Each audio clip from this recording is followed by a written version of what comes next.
¿Qué tal? ¿Cómo están? Bienvenidos a Cuna de Talentos, ya saben, el programa con el mejor básquet en Déjate de Historias Televisión. Hoy tenemos el placer de recibir a uno de esos entrenadores que marcaron una época y sobre todo que necesitábamos traer hoy a plató para entender un poco la situación que vivimos del básquet actual y también esa magnífica generación del 80 que ya poco a poco vamos viendo cómo se van retirando. Recibimos en plató a Charly Sainz de Aja. ¿Cómo estás, Charly? Hola, pues bien, la verdad es que muy bien, contento de estar aquí. ¿Y cómo te sientes ahora al ver bueno, que todos esos jugadores de la generación del 80, esos famosos juniors de oro que ganaron el Mundial contigo como entrenador, están poco a poco retirándose del baloncesto profesional? Bueno, es ley de vida, la verdad es que están durando bastante, porque ya algunos de ellos ya tienen los 37 años, o sea que con 37 años y seguir jugando tiene su mérito. Se retiró alguno ya, Bernie Rodríguez, Germán Gabriel, bueno, otros les queda poco, otros ya están solo para jugar en el club porque ya es demasiado con la selección, pero vamos, es ley de vida, no es otra historia nada más que ley de vida. En Cuna de Talentos nos gusta, lo primero, pediros a los invitados un bravo y un suspenso. ¿Cuál sería este bravo y este suspenso de Charly Sainz de Aja? Bueno, el bravo yo se lo daría a las selecciones españolas de baloncesto, tanto las masculinas como las femeninas, porque han hecho un buen verano, han conseguido medallas, han conseguido buenas posiciones, y eso quiere decir que, aparte de las selecciones senior, que las selecciones de base, pues se sigue trabajando bien en la base en el baloncesto español, que los niños y niñas que salen de los colegios, que luego van a los clubs y llegan a las selecciones, pues tienen calidad y nos hacen estar arriba.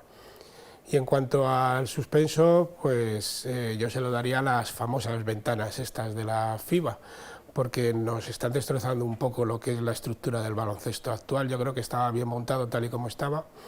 Ahora vamos a perder calidad en la selección, vamos a tener problemas con los clubs para ver si dejan jugadores o no dejan jugadores, y claro, todo lo que no sea tranquilidad en un deporte como el baloncesto no es bueno.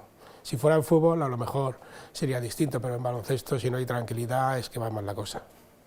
Lo primero que queremos preguntarte, bueno, son muchísimos años ya como entrenador, tu nombre siempre ligado a esa generación del 80, ese Mundial de Lisboa, pero también muy ligada al día a día, al Virgen de Atocha.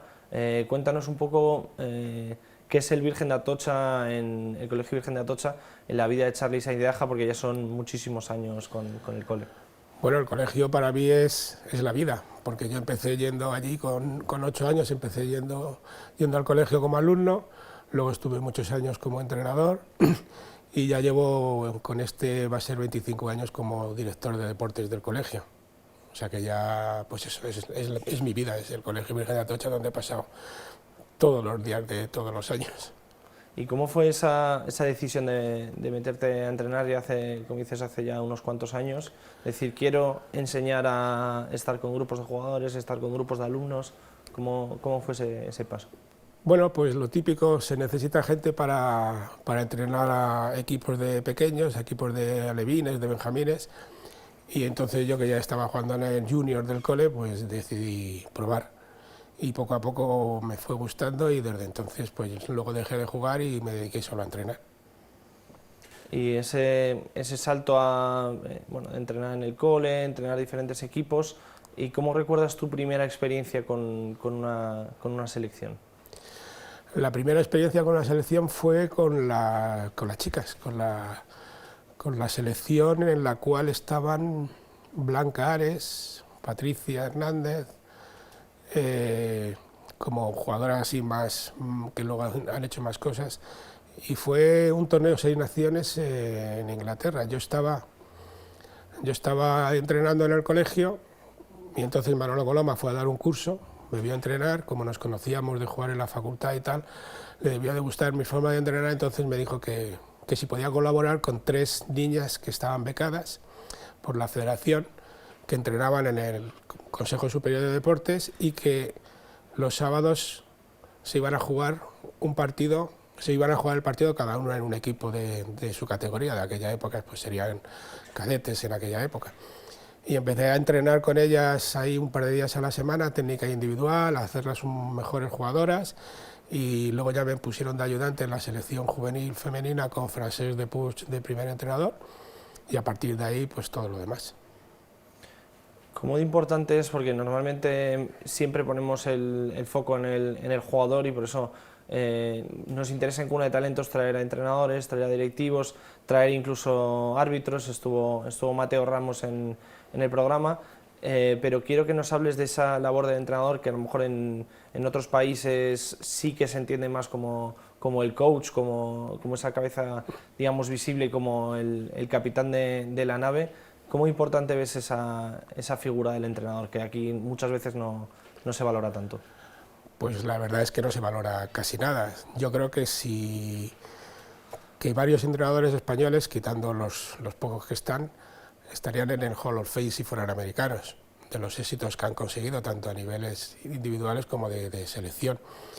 Aquí, mientras estás un poco en la onda, eres famoso, reconocido, pero luego la gente se va olvidando, pero no el público, que el público si te ve, o la gente por la calle si te ve te lo dice, te reconoce, te habla, te para, pero se olvidan las instituciones de contar con la gente, y claro, si las instituciones no se acuerdan de los entrenadores, pues se va perdiendo la figura de ese entrenador y se va quedando en el olvido. Los diferentes jugadores que tenéis en el Virgen de Atocha, que van pasando, que van subiendo categorías, no sé si te preguntan o cómo es, digamos, ese trato, digamos, de la otra cara de Charly, que a lo mejor ellos no son la que ven ellos en el día a día y bueno, pues de toda tu experiencia con selecciones, con clubes y demás, ¿qué te preguntan en el club? Bueno, ya ha pasado mucho tiempo de aquello y ya muchos ni saben quién soy. Lo que pasa es que alguno se lo recuerda, o algún padre le dice, pues mira, este Charly, qué tal, y qué es igual, y entonces pues ya empiezan a investigar y empiezan a preguntar, pero la mayoría ya no saben quién soy de lo que he hecho a nivel de baloncesto, lo saben pues algunos, y luego ya se va corriendo la voz, pero vamos, ya les pilla de mano mi historial. Todos ponemos como ese punto más alto y digamos un punto de inflexión en el baloncesto español, el Mundial de Lisboa en el 99, en el que ganáis a Estados Unidos en la final, como decíamos, con esa generación del 80, pero ¿cómo fue ese camino, ese trabajo previo con la generación hasta llegar a ese Mundial? Bueno, afortunadamente este equipo se conocía de hace tiempo, venían trabajando juntos en los programas de verano de la federación y ya se había ido creando pues una especie de equipo. Empezaron bastantes y luego ya empezamos a trabajar con menos, y lo primero serio que tuvimos fue una qualifying round, que era el primer paso que había que dar para ir al Campeonato de Europa, que se jugó en Semana Santa, y luego tuvimos una challenge round, que era la que ya daba acceso al Campeonato de Europa, pero muy complicada. O sea, nos metimos sufriendo mucho. Se clasificaban 3 equipos, era en Eslovenia, estaba Eslovenia, que era un gran equipo, que quedó primero de esa challenge round, luego quedamos nosotros, y tercera quedó Letonia, pero se quedó fuera Yugoslavia. Perdona que te corte, justo vemos ahí sí, en imagen esa foto preciosa levantando el Mundial. Ahí vemos a la derecha la imagen a Charly agarrando bien la medalla. Nos estabas hablando del camino hasta ese momento. Sí.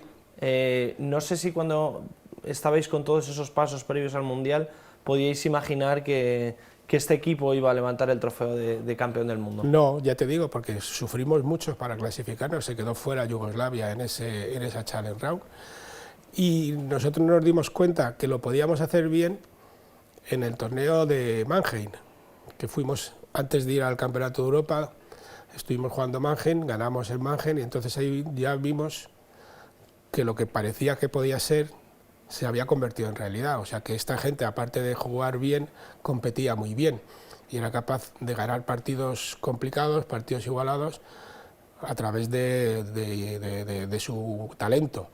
Y a partir de ahí ellos mismos también se dieron cuenta de que lo podían hacer bien. Luego vino, después de ganar Mannheim, vino el Campeonato de Europa, donde quedamos también campeones, y al año siguiente fue cuando llegó ya la culminación de este grupo como junior en el Mundial de Lisboa. ¿Y qué destacarías de todo ese equipo? Bueno, hemos visto caras de jugadores como Felipe Reyes, caras de jugadores como Raúl López, Pau Gasol, en definitiva, un grupo que ahora ves una selección junior y es muy difícil que tantos lleguen al nivel que ha llegado esta generación y que prácticamente todos han vivido el baloncesto y sobre todo en el primer nivel y luego culminando ese paso hasta llegar a la selección absoluta. Bueno, yo creo que este grupo aportó, o sea, yo lo que me interesaba era que cada uno hiciera su trabajo. Entonces hubo egos de jugadores que tenían que dejar de ser como en sus clubes, de jugar 30 minutos, 35, y aceptar el jugar 15, el jugar 10, y eso es lo mejor. Si el jugador sabe lo que tiene que hacer, lo que se espera de él, lo que puede dar de sí, pues al final el rendimiento es mucho mejor. También es muy importante que entre ellos se llevaban muy bien. O sea, no había problemas de roces, ni de piques, ni de historias. Ellos eran amigos, todo esto porque ya se conocían de antes, ¿no? Ahora es más complicado, ahora los jugadores que van a una selección casi ni se conocen. Se concentran 3 semanas antes y compiten. Antes había una trayectoria que hacía que los equipos fueran más equipos. Ahora dependemos un poco más de la calidad individual y de cosas cogidas un poco con alfileres, porque no da tiempo a sacar adelante más cosas por la falta de tiempo en las concentraciones. Antes funcionábamos mucho mejor como equipo, como grupo, porque había más tiempo para trabajar. Y si encima te juntas con la calidad de este grupo, pues el resultado tiene que ser bueno. Estamos viendo en la imagen a los nombres que decíamos, a la izquierda Berni Rodríguez, justo encima Pau Gasol, la Bomba Navarro, pegado ese trofeo Antonio Bueno y Carlos Cabezas, arriba Germán Gabriel, Felipe Reyes, Raúl López, Cés Cabeza, en definitiva una generación tremenda la que llegó y ahora con el paso de los años, como dices, que además se ha conservado muy bien. Se han conservado muy bien todos, afortunadamente casi todos han jugado a un grandísimo nivel. Hay jugadores como Julio Alberto González, como Sulimán Dramek, el mismo Félix Herraiz, que han jugado a otros niveles, no han triunfado, por decirlo así, en la ACB, pero han sido jugadores muy importantes en la Alep Oro y han sido jugadores muy importantes en los clubes que han estado y han tenido una trayectoria muy digna y muy seria en el baloncesto, menos conocidos que los otros, pero también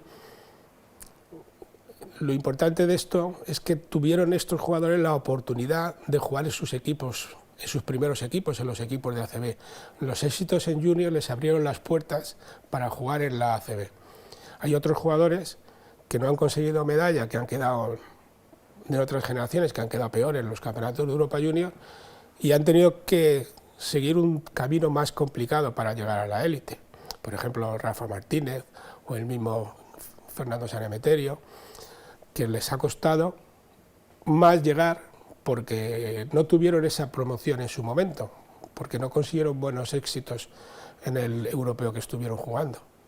De hecho, quería preguntarte por ese salto al baloncesto profesional como entrenador y bueno, con toda tu experiencia y todos estos años de experiencia, ¿cómo se puede ayudar en el salto a los juniors a ese baloncesto profesional? Porque hay muchas veces que sí que lo vemos que bueno, clubes a lo mejor como Real Madrid, como Barcelona, les ceden un par de años, juegan en por un año, juegan otro año en ACB, luego ya les pescan, pero muchas veces no llegan a tener una oportunidad en esos primeros equipos. ¿Cómo se les puede ayudar a dar el salto de junior? Mira, esto para mí es muy fácil. Es más difícil que un jugador, por ejemplo, Justas, salga adelante jugando en el Obradoiro a que salga adelante quedándose en el Madrid. En el Obradoiro va a tener todos los partidos súper complicados. Y claro, van a tirar más tiempo del americano que tienen o del extranjero que tienen para jugar, o del veterano que tienen para jugar ahí. A no ser que sea un entrenador que apueste por él y muera por él, si no, no va a dejar de jugar. Y el jugador, al no jugar, pues se va a ir yendo hacia abajo. Sin embargo, si están en el Madrid, en el Barcelona, en el Unicaja, equipos que ganan muchos partidos, que juegan muchos partidos y que ganan la mayoría de partidos, les puede dar 10 o 15 minutos en muchísimos partidos que no los van a tener. Y encima, jugando con gente de mayor nivel, jugando en el club del que vienen, y encima la afición va a estar muy contenta porque ve que hay jugadores jóvenes que salen de las categorías inferiores que están jugando en el primer equipo, que eso es lo que nos gusta a los aficionados. Los que somos de un equipo nos gusta que estén muy buenos jugadores, pero también nos gusta que haya gente joven que salga de las categorías inferiores para que vaya jugando en el primer equipo. Si no, no tiene ningún sentido tener categorías inferiores, si luego se van todos. Y háblanos ahora de esa experiencia que fue corta, pero con Estudiantes en ACB. ¿Cómo fue tu llegada a ese equipo? Y sobre todo, cuéntanos un poco, ahora con el paso de los años, que además ya lo ves con más perspectiva, ¿qué pasó para no bueno, continuar allí? Mi llegada fue, me llamaron, me dijeron que sí estaba interesado en entrenar a Estudiantes. Yo dije que sí, entonces tuve que dejar la federación, la verdad que estaba muy a gusto. Dejé la federación por probar en la categoría en ACB con Estudiantes, además un club que me gustaba y un club también cómodo, porque es de Madrid, no tenía que cambiar de ciudad, seguía viviendo en casa, o sea que... ¿Y la cosa no salió bien? Bueno, pues la cosa no salió bien porque no dio tiempo a que saliera bien.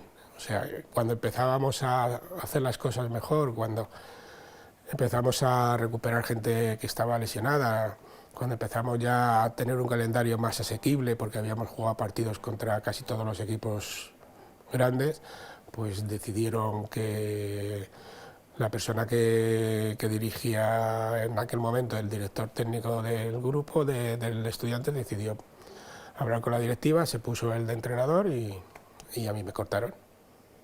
¿Y cómo fue esos meses posteriores, sobre todo lo que decías, del trabajo que se estaba haciendo y que no hubo, que muchas veces falta ese mínimo de paciencia porque se exigen resultados, pero sí que es verdad que hace falta un mínimo de paciencia para ver los frutos del se exigen trabajo. resultados, Estudiantes no era así, ni fue así después, porque luego han estado entrenadores que han estado con peores resultados que los que yo he tenido, más tiempo, muchísimo más tiempo, y luego al final, cuando han ido mejorando los resultados y lo han hecho más aceptable, pero ha habido inicios de campaña en Estudiantes en años posteriores peores que la nuestra. Al final nosotros, me parece que era 4 victorias y 7 derrotas, o sea, pero que teníamos un calendario después bastante más asequible del que habíamos tenido y que el equipo estaba creciendo, se veía.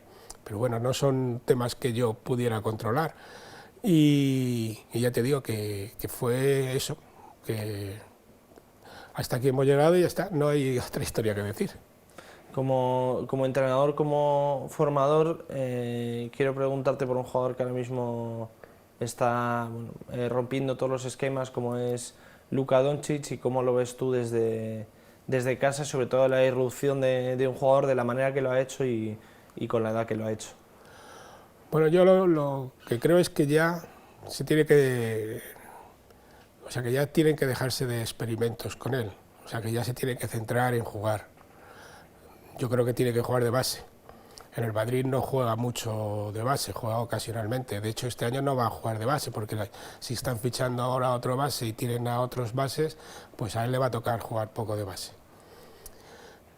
Yo creo que tiene que jugar de base, y si se centra en jugar de base, como estaba en Eslovenia, pues entonces será un grandísimo jugador. Si juega aquí o allá, pues será más complicado para él. Cualidades las tiene todas, desde altura hasta buena mano, hasta gran visión de juego, pero yo creo que es momento de decir, yo quiero jugar aquí, voy a jugar aquí y tengo que jugar aquí.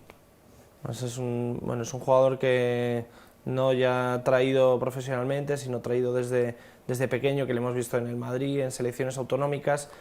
Tú también has estado como seleccionador muchos años en la Comunidad de Madrid. ¿Cómo eran esas selecciones de la Comunidad de Madrid? Porque ahora estamos acostumbrados a que, bueno, las masculinas, por ejemplo, con el Real Madrid tienen muchos jugadores extranjeros y al final el nivel se modifica sustancialmente, pero ¿cómo eran esas selecciones, tanto masculinas como femeninas, con las que tú trabajabas de Madrid? Pues hubo una evolución. Yo empecé con la selección infantil y no teníamos ningún jugador de fuera. Y cuando terminé en la selección junior, pasando también por la cadete, que estuve varios años, ya teníamos bastantes más jugadores no nacidos en España. Con lo cual, pues eso, ahora hay muchos más que antes, pero empezamos sin ninguno y poquito a poco se fueron incorporando. Y pues eso, normalmente venían del Real Madrid o del Estudiantes y ocasionalmente de algún otro club de la comunidad. Y esa fue la evolución. Lo único que los que estaban lo hacían, o sea, que llegaban y se esforzaban y querían trabajar y querían ayudar, o sea, que no venían en plan pasota. Y yo creo que el trabajo de las selecciones inferiores era bueno porque se filtraban, o sea, se empezaba con un abanico muy grande para dar oportunidad a mucha gente, para motivar a muchos niños, y luego ya según se iban acercando los campeonatos, pues se iban recortando el número. Y yo creo que eso es positivo por el hecho de tener motivados a un grupo grande de jugadores de una generación. ¿Y por qué crees que puede ser, si componemos un mapa de jugadores por autonomías en España y cogemos a Madrid, luego no hay tantos jugadores en ACB nacidos y formados en Madrid, sí de otras comunidades autónomas? No sé qué hay en ese salto, no sé cuál crees que puede ser ese motivo para que no haya el mismo salto a lo mejor que otras comunidades autónomas. Sí, pero no solo pasa en baloncesto, nos pasa en muchos deportes. O sea, en la Comunidad de Madrid solo tienes que ver los éxitos que hay a nivel nacional y a nivel compitiendo en otras competiciones de europeas o mundiales, que madrileños hay pocos consiguiendo grandes éxitos. Vienen muchos hay muchos del País Vasco, de Andalucía, de Cataluña, pero madrileños hay poco. En cuanto al baloncesto, pues no sé, yo creo que falta, pues, no sé, sobre todo motivación cuando dejan la categoría junior, ya dejan de competir para ganarse la vida, para mejorar, y la mayoría compite pues porque le sigue gustando el baloncesto, pero ya a otros niveles, ya desisten de seguir luchando. Quizá porque a lo mejor se les exprime mucho en las categorías inferiores, se entrena demasiado y el jugador llega ya muy saturado y no tiene ganas de seguir insistiendo en que ahora tal, también porque económicamente no merece la pena, porque quitando 2 o 3 sitios en Madrid, el resto le cuesta dinero al jugador. Y claro, si ya te planteas que tienes que ir a la facultad, que quieres seguir estudiando, que te pones a trabajar, que ya no te puedes dedicar solo a esto porque no recibes ningún premio, ningún estímulo, que las becas de la comunidad pues son muy flojitas y apenas en baloncesto yo no sé ni siquiera si existen, pues la verdad es que es complicado que la gente siga motivada. Charly Saideaja, pues ha sido un placer tenerte aquí en Cuna de Talentos, sobre todo una de esas voces autorizadas del baloncesto y de esos entrenadores que siempre hay que tener ahí cuando tengamos todas estas preguntas, con lo cual bueno, te invitamos a que vuelvas a Cuna de Talentos en Déjate Historias Televisión. Pues muchas gracias por la invitación y si cuando queráis pues aquí volveré a estar. Y seguiremos hablando de baloncesto, lo mejor del mundo de la canasta en Déjate Historias Televisión, Cuna de Talentos. Hoy hemos tenido a Charly Saideaja del Colegio Virgen de Atocha, entrenador, sobre todo recordado por esa generación, por ese Mundial de Lisboa 99, en el que estaban Pau Gasol, Juan Carlos Navarro, Felipe Reyes, Raúl López y compañía. Le damos de nuevo las gracias y a todos vosotros os esperamos en el próximo Cuna de Talentos en Déjate Historias Televisión.